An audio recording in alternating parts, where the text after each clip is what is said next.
kembali di dalam channel Inspirasi Sabda bagi Keluarga. Bacaan kita pada hari ini diambil dari Lukas 19 ayat 11 sampai 28. Untuk mereka yang mendengar Dia di situ, Yesus melanjutkan perkataannya dengan suatu perumpamaan. Sebab Ia sudah dekat Yerusalem dan mereka menyangka bahwa kerajaan Allah akan segera kelihatan. Maka Ia berkata, ada seorang bangsawan berangkat ke sebuah negeri yang jauh untuk dinobatkan menjadi raja di situ, dan setelah itu baru kembali. Ia memanggil 10 orang hambanya dan memberikan 10 mina kepada mereka. Katanya, pakailah ini untuk berdagang sampai aku datang kembali. Akan tetapi orang-orang sebangsanya membenci dia, lalu mengirimkan utusan menyusul dia untuk mengatakan, kami tidak mau orang ini menjadi raja atas kami. Dan terjadilah ketika ia kembali, setelah ia dinobatkan menjadi raja, ia menyuruh memanggil hamba-hambanya yang telah diberinya uang itu untuk mengetahui berapa hasil dagang mereka masing-masing. Orang yang pertama datang dan berkata, Tuan, mina Tuan yang satu itu telah menghasilkan 10 mina. Katanya kepada orang itu, baik sekali perbuatanmu itu, hai hamba yang baik. Engkau telah setia dalam perkara kecil. Karena itu terimalah kekuasaan atas 10 kota. Datanglah yang kedua dan berkata, Tuan, mina Tuan telah menghasilkan 5 mina.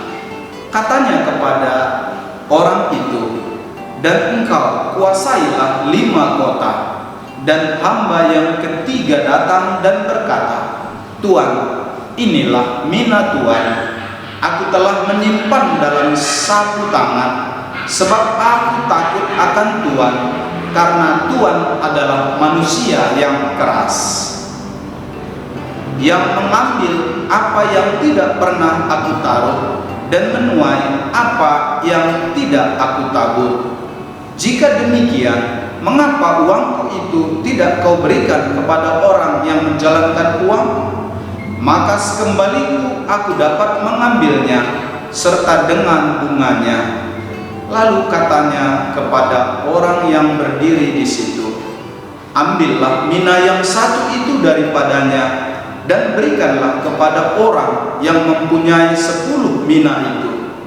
Kata mereka kepadanya, setiap orang yang mempunyai kepadanya akan diberi, tetapi siapa yang tidak mempunyai, daripadanya akan diambil juga apa yang ada padanya.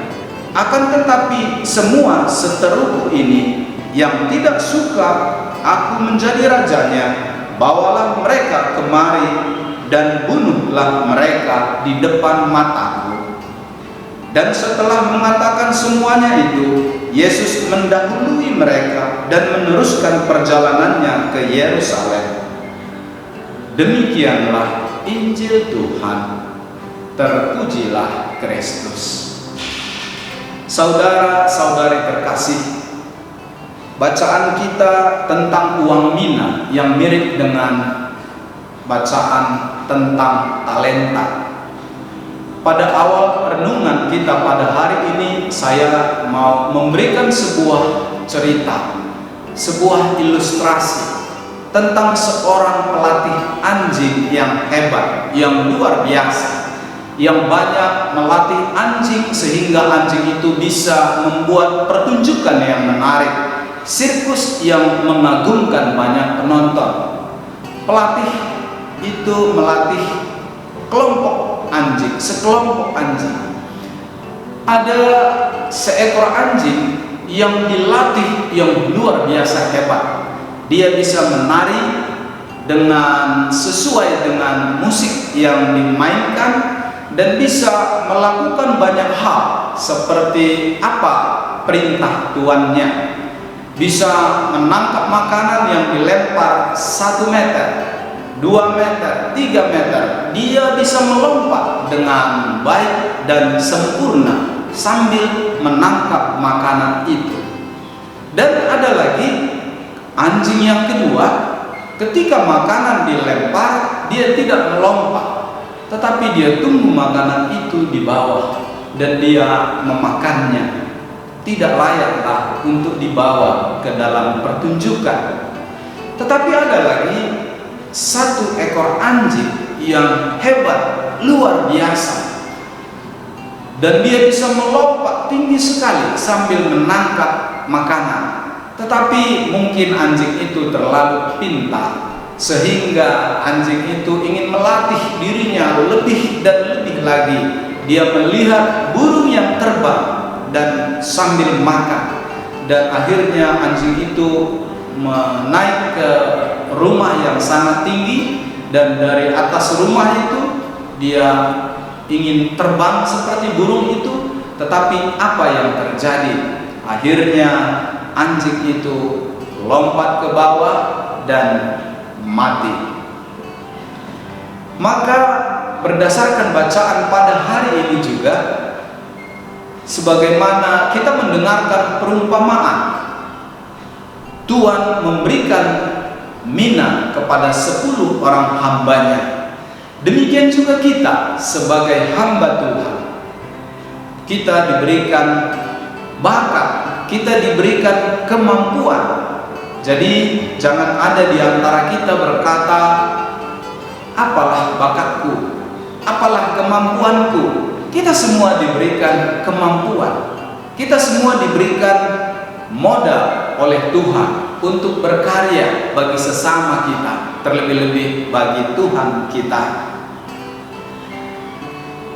Dan kelompok yang pertama tadi, ya, dia bisa mengembangkan dari 1 mina menjadi 10 mina.